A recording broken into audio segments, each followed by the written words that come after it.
go a little bit lower to get more of the sparkling foreground.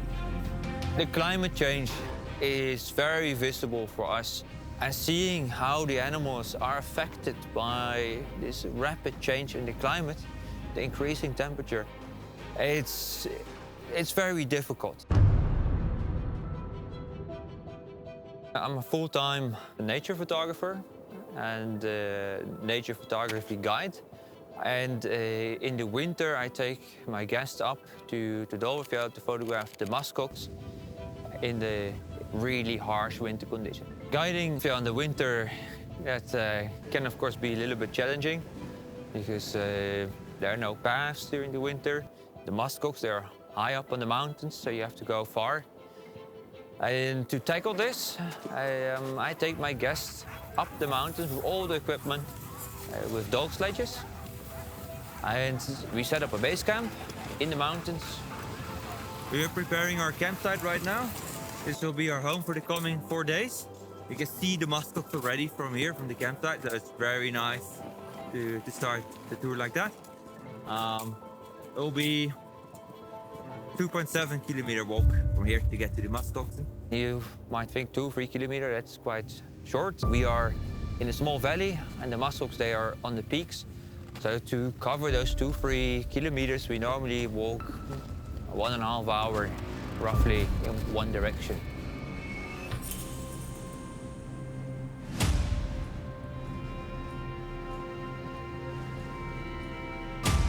One of the big changes I see from year to year is due to the climate change. We have much more unstable weather. We are out in January and also December when it's normally supposed to be -20, -30 degrees. Suddenly a storm comes in, pushes in the warm weather, and it can rain in the middle of January, December. What happens? Because the ground is still frozen, it's still cold. The rain directly freezes solid on these rocks and it forms a thick layer of ice. And if you see how small these pieces of grass are, how short they are, it's just tiny bits of food still available for the muskox. But the climate change is a real problem for them. Before I became a professional photographer, I studied to become an ecologist. My purpose was to work in nature conservation, and I always wanted to work with wildlife and do something good. So I get to be out a lot.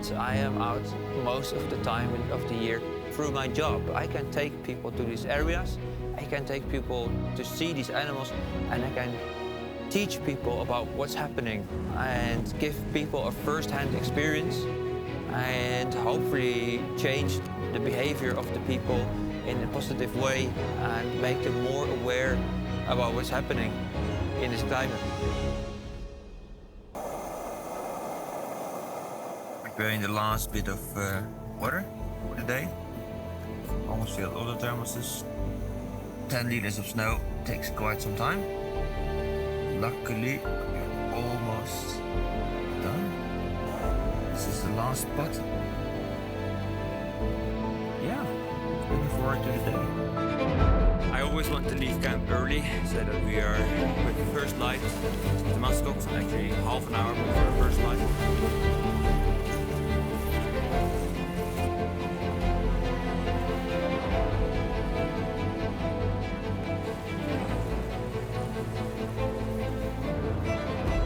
We are almost at the muskox, and a small part of the herd just appeared on the skyline.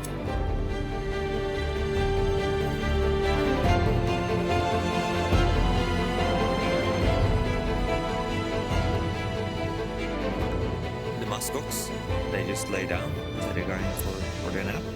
And I don't want to disturb them, so what we will do now is we will pull back and go to our bags and books, get something to eat and something to drink, and observe them from a distance.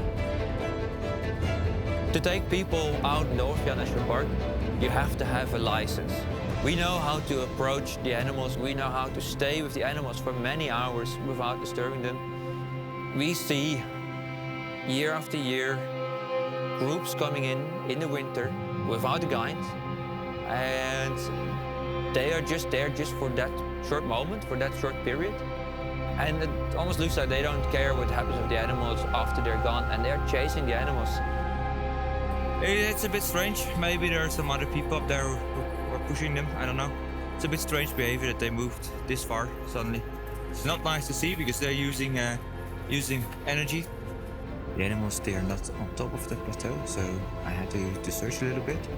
And I went a little bit further, and just behind the last cliffs, there's the herd, and they're coming our way.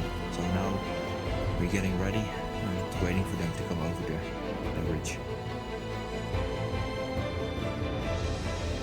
So, like I just said, we were gonna wait for the animals to come over the ridge. And it didn't take long, they came over the ridge. The lights came, it was beautiful. And then 3 young bulls came over the ridge, and they just were play fighting for the past 10 minutes. It was absolutely epic. Everyone filled the memory cards with some amazing shots. That was definitely worth it to come all the way up here. This makes it all worth it, and this is why I love my job so much.